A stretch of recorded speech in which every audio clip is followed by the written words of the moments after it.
ওম শান্তি। আজি 22/7/2025 বৰ্ষৰ প্ৰাতঃ মুৰলী। ওম শান্তি। বাপ দাদা মধুবন। আজি বাবাই কৈছে, মৰমৰ সন্তানসকল, তোমালোকৰ পঢ়াৰ আধাৰ হ'ল পবিত্ৰতা। পবিত্ৰতা থাকিলে তেতিয়াহে যোগৰ শক্তি জমা হ'ব। যোগৰ শক্তি থাকিলে বাণীত শক্তি থাকিব। প্ৰশ্ন: তোমালোক সন্তানসকলে এতিয়া কোনটো প্ৰয়াস সম্পূৰ্ণকৈ কৰিব লাগে? উত্তৰ: শিৰত যি বিকৰ্মৰ বোজা আছে সেয়া আঁতৰাবলৈ সম্পূৰ্ণ প্ৰয়াস কৰিব লাগে। পিতাৰ হৈ যদি কোনো বিকৰ্ম কৰা তেন্তে বহুত জোৰেৰে বাগৰি পৰিবা, অৰ্থাৎ অধঃপতিত হৈ যাবা। যদি বিকেৰ নিন্দা কৰোৱা, কিবা কষ্ট দিয়া, তেন্তে বহুত পাপ হৈ যাব। তেতিয়া জ্ঞান শুনিলে বা শুনালে একো লাভ নহয়। ওম শান্তি। আত্মিক পিতাই সন্তানসকলক বুজাই আছে যে তোমালোক পতিতৰ পৰা পাৱন হৈ পাৱন সৃষ্টিৰ মালিক কেনেকৈ হ'ব পাৰা। পাৱন সৃষ্টিক স্বৰ্গ অথবা বিষ্ণুপুৰী লক্ষ্মী নাৰায়ণৰ ৰাজ্য বুলি কোৱা হয়। বিষ্ণু অৰ্থাৎ লক্ষ্মী নাৰায়ণৰ সংযুক্ত চিত্ৰ এনেকৈ তৈয়াৰ কৰিছে, সেইবাবেই বুজোৱা হয়। বাকী বিষ্ণুৰ যেতিয়া পূজা কৰে তেতিয়া বুজিব নোৱাৰে যে এওঁ কোন। মহালক্ষ্মীৰ পূজা কৰে কিন্তু বুজি নাপায় যে এওঁ কোন। বাবাই এতিয়া তোমালোক সন্তানসকলক ভিন্ন ভিন্ন ৰীতিৰে বুজায়। ভালদৰে ধাৰণ কৰা। কোনো বুদ্ধিত থাকে যে পৰমাত্মাইতো সকলো জানে। আমি যি কিছু ভাল বা বেয়া কৰোঁ সেয়া সকলো জানে। ইয়াক অন্ধশ্ৰদ্ধাৰ মনোভাৱ বুলি কোৱা হয়। ভগৱানে এই কথাবোৰ নাজানেই। তোমালোক সন্তানসকলে জানা যে ভগৱানটো হৈছে পতিতক পাৱন কৰোঁতা। পাৱন কৰি স্বৰ্গৰ মালিক কৰি তোলে। আকৌ যিসকলে ভালদৰে পঢ়িব তেওঁলোকে উচ্চ পদ পাব। বাকী এনেকৈ বুজিব নালাগে যে পিতাই সকলোৰে অন্তৰৰ কথা জানে। এনেকৈ বুজিলে তেতিয়া অবোধ বুলি কোৱা হ'ব। মনুষ্যই যি কৰ্ম কৰে তাৰ আকৌ ভাল বা বেয়া ফল ড্ৰামা অনুসৰি তেওঁলোকে পায়েই। ইয়াৰ লগত পিতাৰ কোনো সম্পৰ্ক নাই। এইটো খেয়াল কেতিয়াও কৰিব নালাগে যে বাবাইতো সকলো জানেই। বহুত আছে যিসকল বিকাৰগ্ৰস্ত হয়, পাপ কৰি থাকে, আকৌ ইয়ালৈ অথবা সেৱা কেন্দ্ৰলৈ আহি যায়। তেওঁলোকে ভাবে বাবাইতো জানে, কিন্তু বাবাই কয় মই এইটো বেপাৰেই নকৰোঁ। সৰ্বজ্ঞ শব্দটিও ভুল।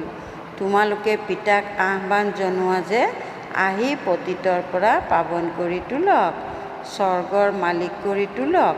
কিয়নো জন্ম জন্মান্তৰৰ পাপ শিৰত বহুত আছে। এইটো জন্মৰো আছে। এইটো জন্মৰ পাপৰ বিষয়ে শুনোৱাও। বহুতে এনেকুৱা পাপ কৰিছে যে পাৱন হ'বলৈ বহুত কঠিন লাগে। মুখ্য কথা হয়েই পবিত্ৰ হোৱাৰ।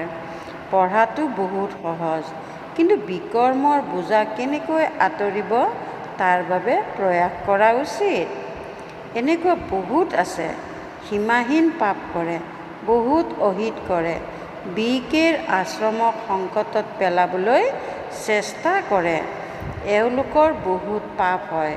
সেই পাপ আদি কোনো জ্ঞান দিলে খণ্ডন হৈ নাযাব। পাপ যোগৰ দ্বাৰাহে খণ্ডন হ'ব। প্ৰথমতেতো যোগৰ পূৰা পুৰুষাৰ্থ কৰা উচিত। তেতিয়া কাৰোবাক থিৰেও আঘাত কৰিব, অৰ্থাৎ শুনোৱা জ্ঞানে প্ৰভাৱিত কৰিব। প্ৰথমতে পবিত্ৰ হোৱা। যোগত থাকিলে তেতিয়া বাণীটো শক্তি আহিব। নহ'লেতো কাৰোবাক যিমানেই নুবুজোৱা, কাৰো বুদ্ধিত ধাৰণ নহ'ব, তীৰ নালাগিব। জন্ম জন্মান্তৰৰ পাপ আছে নহয়। এতিয়া যি পাপ কৰে সেয়াতো জন্ম জন্মান্তৰতকৈও বেছি হৈ যায়। সেইবাবে গায়ন কৰা হয় সদ্গুৰুৰ নিন্দক। এওঁ সত্য বাবা সত্য শিক্ষক সদ্গুৰু হয়। পিতাই কয়, বিকে নিন্দা কৰোৱাসকলৰো বহুত ডাঙৰ পাপ হয়। প্ৰথমতে নিজেতো পাৱন হোৱা, কাৰোবাক বুজোৱাৰ বহুত চখ থাকে। যোগ অলপো নাই, তাৰ পৰা কি লাভ? পিতাই কয়, মুখ্য কথা হৈছে স্মৃতিৰে পাৱন হোৱাৰ আহ্বানো পাৱন হ'বলৈকেই জনায়। ভক্তিমাৰ্গত এক প্ৰকাৰৰ অভ্যাস হৈ গৈছে। ঠেলা গটা খোৱা, অদৰকাৰী আৱাজ কৰা, প্ৰাৰ্থনা কৰে, কিন্তু ভগৱানৰ কাণ ক'ত আছে? কাণ নোহোৱাকৈ, মুখ নোহোৱাকৈ কেনেকৈ শুনিব, কেনেকৈ ক'ব? তেওঁতো অব্যক্ত। এই সকলোবোৰ হৈছে অন্ধশ্ৰদ্ধা। তোমালোকে পিতাক যিমান স্মৰণ কৰিবা সিমানেই পাপ নাশ হ'ব। এনেকুৱা নহয় যে পিতাই জানে এওঁ বহুত স্মৰণ কৰে, এওঁ কমকৈ স্মৰণ কৰে। এয়াতো নিজৰ খতিয়া নিজেই চাব লাগে। পিতাই কয়, স্মৃতিৰেহে তোমালোকৰ বিকৰ্ম বিনাশ হ'ব। বাবাইও তোমালোককেই সোধে যে কিমান স্মৰণ কৰা। চলনৰ পৰাও গম পোৱা যায়। স্মৃতি অবিহনে পাপ খণ্ডন হ'ব নোৱাৰে। এনেকুৱা নহয় যে কাৰোবাক জ্ঞান শুনালে তেতিয়া তোমাৰ বা তেওঁৰ পাপ খণ্ডন হৈ যাব। নহয়, যেতিয়া নিজে স্মৰণ কৰিবা তেতিয়া পাপ খণ্ডন হ'ব। মূল কথা হ'ল পাৱন হোৱাৰ। পিতাই কয়, মোৰ হৈছা যেতিয়া কোনো পাপ নকৰিবা, নহ'লে বহুত জোৰেৰে বাগৰি পৰিবা, অৰ্থাৎ অধঃপতিত হৈ যাবা। প্ৰত্যাশাও ৰাখিব নালাগে যে মই ভাল পথ পাব পাৰিম। প্ৰদৰ্শনীত বহুতকে বুজাই তেতিয়া বছ আনন্দিত হৈ যায়, মই বহুত সেৱা কৰিলোঁ। কিন্তু পিতাই কয়, প্ৰথমতে তুমিতো পাৱন হোৱা, পিতাক স্মৰণ কৰা। স্মৃতিত থকাৰ ক্ষেত্ৰত বহুত অকৃতকাৰ্য হয়। জ্ঞানটো বহুত সহজ, কেৱল 84 চক্ৰক জানিব লাগে। সি পঢ়াত কিমান গণিত শাস্ত্ৰ পঢ়ে, পৰিশ্ৰম কৰে, কি উপাৰ্জন কৰিব? পঢ়ি থাকোঁতে মৰি গ'লে তেতিয়া পঢ়া শেষ। তোমালোক সন্তানসকলতো যিমান স্মৃতিত থাকিবা সিমান ধাৰণ হ'ব। যদি পবিত্ৰ নোহোৱা, পাপ খণ্ডন নকৰা, তেন্তে বহুত শাস্তি ভুগিব লাগিব। এনেকুৱা নহয় মোৰ স্মৃতিটো বাবাৰ ওচৰলৈ যায়েই, বাবাই কি কৰিব? তোমালোকে স্মৰণ কৰিলে তেতিয়া তোমালোক পাৱন হ'বা। এই ক্ষেত্ৰত বাবাই কি কৰিব? কি বাহ দিব? বহুত সন্তান আছে যিসকলে কয়, আমিতো সদায় পিতাক স্মৰণ কৰিয়েই থাকোঁ, তেওঁৰ বাহিৰে আমাৰ আছেই বা কোন? এয়াও মিছা কথা কৈ থাকে। স্মৃতিত থকাৰ বাবেতো বহুত পৰিশ্ৰম কৰিবলগীয়া হয়। মই স্মৰণ কৰোঁ নে নকৰোঁ এয়াও বুজিব নোৱাৰে। নজনাকৈ কৈ দিয়ে মইতো স্মৰণ কৰোঁৱেই। পৰিশ্ৰম অবিহনে কোনোবা বিশ্বৰ মালিক হ'ব পাৰে জানো? উচ্চ পদ পাব নোৱাৰে। স্মৃতিৰ শক্তি যেতিয়া জমা হ'ব তেতিয়া সেৱা কৰিব পাৰে। আকৌ চোৱা যায় সেৱা কৰি কিমান প্ৰজা তৈয়াৰ কৰিলে। হিচাপ লাগে নহয়, মই কিমানক নিজৰ সমান কৰি তোলোঁ। প্ৰজা তৈয়াৰ কৰিব লাগে নহয়, তেতিয়াহে ৰজাৰ পদ পাব পাৰে। সেয়াতো এতিয়া একোৱেই নাই। স্মৃতিত থাকিলে, শক্তি জমা কৰিলে তেতিয়া কাৰোবাক তীৰে পূৰা আঘাত কৰিব। শাস্ত্ৰবোৰতো আছে নহয়, শেষত ভীষ্ম পিতামহ দ্ৰোণাচাৰ্য আদিক জ্ঞান দিলে। যেতিয়া তোমালোকৰ পতিত স্বভাৱ আঁতৰি আত্মা শতপ্ৰধান অৱস্থালৈকে আহি যায় তেতিয়া শক্তি জমা হয়, তেতিয়া তৎক্ষণাৎ তীৰ লাগি যায়। কেতিয়াও এইটো খেয়াল নকৰিবা যে বাবাইতো সকলো জানে, বাবাৰ জনাৰ কি দৰকাৰ আছে? যি কৰিবা সেয়া পাবা। বাবাই সাক্ষী হৈ চাই থাকে। বাবালৈ লিখে, মই অমুক ঠাইলৈ গৈ সেৱা কৰিলোঁ। বাবাই সুধিব, প্ৰথমে তুমি স্মৃতিৰ যাত্ৰাত তৎপৰ হৈ আছানে? প্ৰথম কথাই হৈছে এইটো, আনৰ সংগ ত্যাগ কৰি পিতাৰ সংগ লোৱা। দেহী অভিমানী হ'ব লাগে। ঘৰত থাকিও বুজিব লাগে যে এইখনটো পুৰণি সৃষ্টি, পুৰণি দেহ। এয়া সকলো নাশ হৈ যাব। আমাৰ কাম হ'ল পিতা আৰু উত্তৰাধিকাৰৰ লগত। পিতাই এনেকৈ নকয় যে গৃহস্থালীত নাথাকিবা, কাৰো লগত কথা নাপাতিবা। বাবাক সোধে, বিয়ালৈ যাওঁনে? বাবাই ক'ব, হয় যোৱা। তালৈও গৈ সেৱা কৰা। বুদ্ধিৰ যোগসূত্ৰ যাতে শিৱ বাবাৰ লগত থাকে। জন্ম জন্মান্তৰৰ বিকৰ্ম স্মৃতিৰ বলেৰেহে ভস্ম হ'ব। ইয়াতো যদি বিকৰ্ম কৰা তেন্তে বহুত শাস্তি ভোগ কৰিব লাগিব। পাৱন হৈ হৈ যদি বিকাৰত বাগৰি পৰা তেন্তে মৰিলা। একদম টুকুৰা টুকুৰ হৈ যায়। শ্ৰীমতত নচলি বহুত লোকচান কৰে। খোজে প্ৰতি শ্ৰীমতৰ প্ৰয়োজন। এনেকুৱা পাপ কৰে যে যোগযুক্ত হ'ব নোৱাৰে, স্মৰণ কৰিব নোৱাৰে। কাৰোবাক গৈ যদি কোৱা ভগৱান আহিছে, তেওঁৰ পৰা উত্তৰাধিকাৰ লওক, তেতিয়া তেওঁলোকে মানি নল'ব, তীৰ নালাগিব।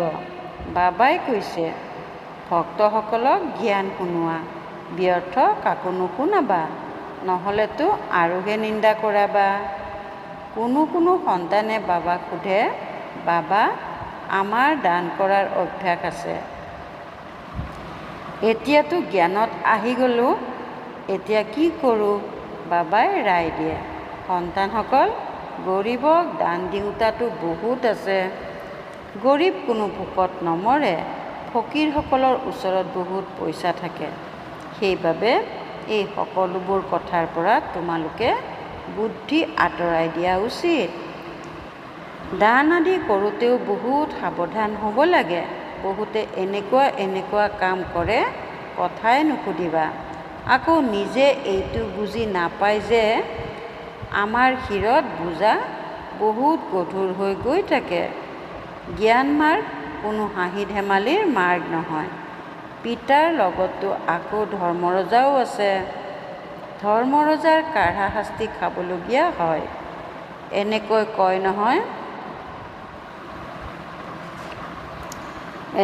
কয় নহয়, যেতিয়া অন্তিমত ধৰ্মৰজাই হিচাপ ল'ব তেতিয়া গম পাবা। জন্ম জন্মান্তৰৰ শাস্তি খাবলৈ কোনো সময় নালাগে। বাবাই কাশীত গৈ আপোনঘাতী হোৱাৰো উদাহৰণ বুজাইছে। সেয়া হ'ল ভক্তি মাৰ্গ, এয়া হ'ল জ্ঞান মাৰ্গ।